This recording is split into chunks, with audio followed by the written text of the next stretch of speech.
Hi, my name's Tiffany. Welcome to the Minnesota Garden Mom. And today we're going to be topping my peppers.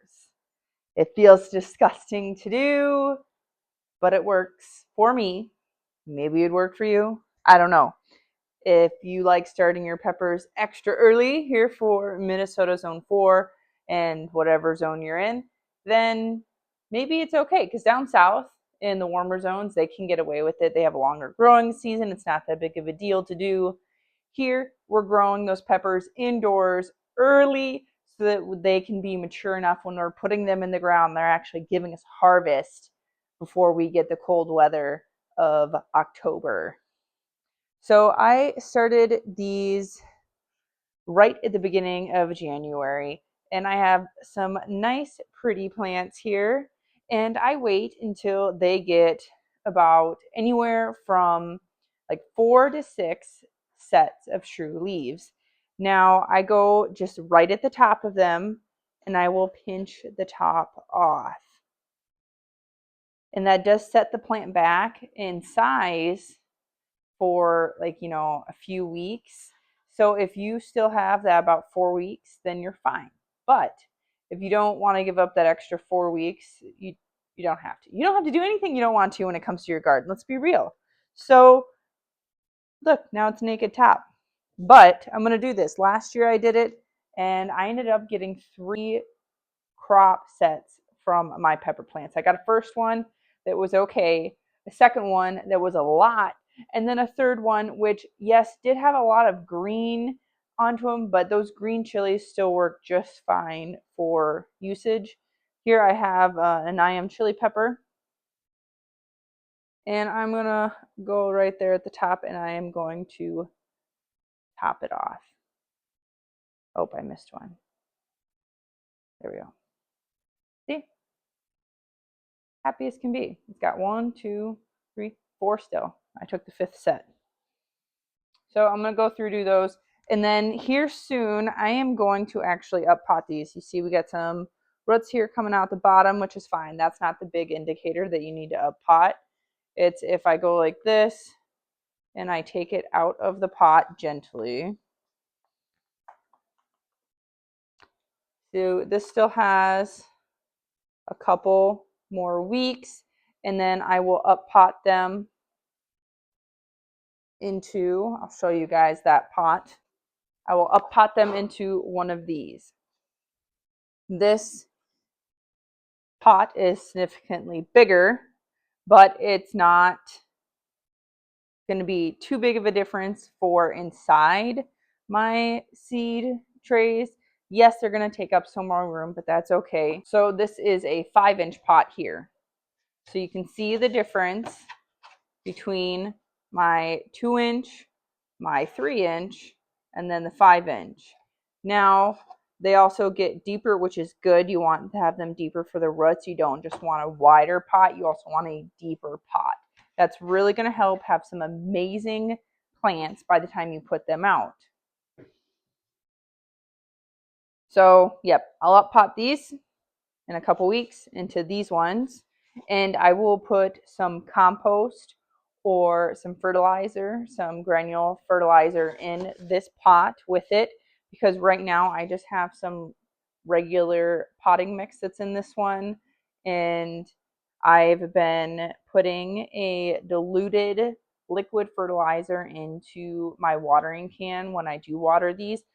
Like, it's a quarter strength of the fertilizer so that it's not too much. It's not going to burn my plants. It's not going to make them explode in crazy growth. It's just giving them that enough where they can keep growing and be nice, strong, and healthy. We want hardy plants. So if you're wondering, hey, Tiffany, how many sets of leaves do I need to leave on here? Well, leave at least 2 sets, but I prefer to have 3 to 4 sets that are still sets of true leaves on the plant before I be too crazy about it. Now, you could get some trimmers and trim these down. There are a lot of nice things out there you could do that with, but I just use my nails and just go pinch, pinch. This one, let's see, we got 1, 2, 3. This one's not quite ready. This one's just a bit smaller than the other ones. And so I'm just going to put that one to the side. I'm not going to do it yet. You can see just nice, beautiful plants here. Not too much space in between each set of leaves.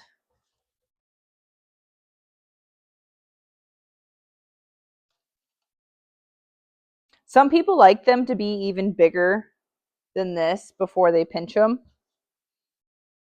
And that's up to you. Just because I do it doesn't mean you have to do it. But if you want to give it a try, gardening's a lot of fun. You can try lots of different things and see what works for you.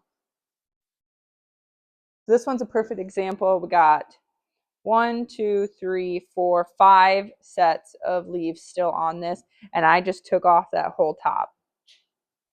Another small one, don't pinch it yet, just put it aside, have it separated out. Now you could be saying, Tiffany, why are you doing this? Well, we are doing this because this is going to cause it to branch out and set off more growth all around. It's going to make a bushier top on this plant. As long as your plant is getting pollinated and you're getting more flowers, then you should be getting more fruit.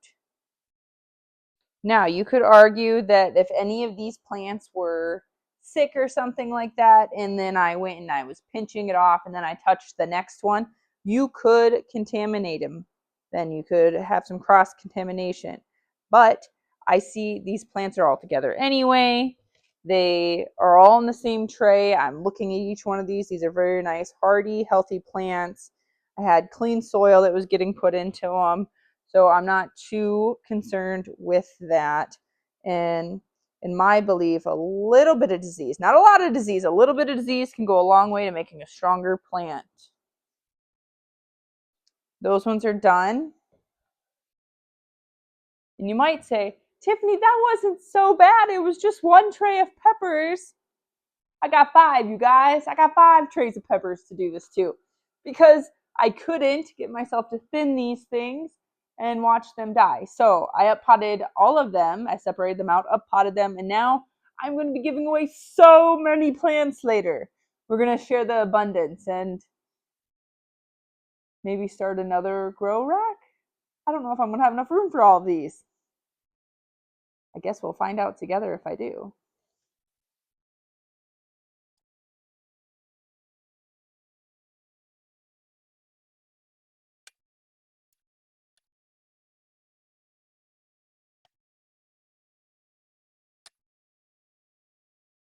Look at this pimento pepper. Look at those beautiful leaves. Just such a happy plant right there. And then, bye-bye. Take off that leaf there too.